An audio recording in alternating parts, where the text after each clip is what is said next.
ചില മക്കൾ അങ്ങനെ ഉമ്മയുടെ കൈ പിടിക്കൂല, വാപ്പായ മക്കൾ. ഇപ്പത്തെ കുട്ടികളൊക്കെ വാപ്പമാരെയാ സ്നേഹിക്കുന്നത്. അള്ളാഹു ഈമാൻ നൽകുമാറാകട്ടെ. വാപ്പയോട് വലിയ സ്നേഹമാണ്. കാരണം എന്തേ? ഉപ്പ ചോദിച്ച മൊബൈൽ കൊടുക്കും, ഉമ്മയാണെങ്കിൽ എപ്പോഴും തല്ലും വഴക്കുക. അള്ളാഹു നമ്മുടെ മക്കളെ സ്വാലിഹീങ്ങളാക്കുമാറാകട്ടെ. സ്കൂൾ തുറന്നൊരു സമാധാനമായി. കാരണം മൊബൈൽ ഇനിയെങ്കിലും മാറ്റുമല്ലോ, മൊബൈൽ ഇനിയെങ്കിലും. കാരണം നമ്മൾ പഠിക്കണം കുട്ടികൾ. ഞാൻ ഈ അടുത്തൊരു വീട്ടിൽ പോയി, ലൈവായതുകൊണ്ട് പറയണില്ല. ഞാൻ ഈ അടുത്തൊരു വീട്ടിൽ പോയപ്പോ ഞങ്ങൾ 2-3 ഉസ്താദന്മാര് പോയി വീടിനകത്ത് കയറി ദുആ ചെയ്തു. നോക്കുമ്പോ 6-7 എണ്ണം നിരന്നിരുന്നിട്ട് ഇത്രയും വലിയ ഒരു ടാബിനകത്ത് ഗെയിം കണ്ടുകൊണ്ടിരിക്കുക. ഇത്രയും ഉസ്താദന്മാര് കയറി ചെന്ന് ദുആ ചെയ്തിട്ട് പോയിട്ടും ആ മക്കൾ അറിഞ്ഞിട്ടില്ല. എന്നാ വാപ്പമാര് പറഞ്ഞു കൊടുക്കണ്ടേ, എഴുന്നിട്ട് പോ. ഉസ്താദന്മാര് വന്നെന്ന് എവിടെ? പടച്ചവന് ആ മക്കൾക്ക് എന്ത് ധൈര്യം എന്നറിയോ? അങ്ങനെ തന്നെ ഇരുന്ന് ഗെയിം കാണാം.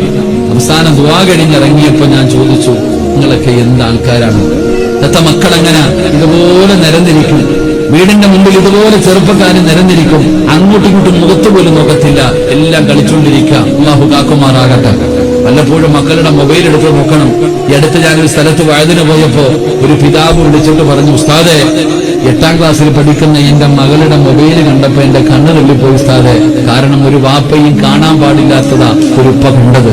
ഇന്നത്തെ മക്കൾ അങ്ങനെ. അല്ലാഹു നമ്മുടെ മക്കളെ നന്നാക്കി തരുമാറാകട്ടെ. അല്ലാഹു നമ്മുടെ മക്കളെ നന്നാക്കി തരുമാറാകട്ടെ.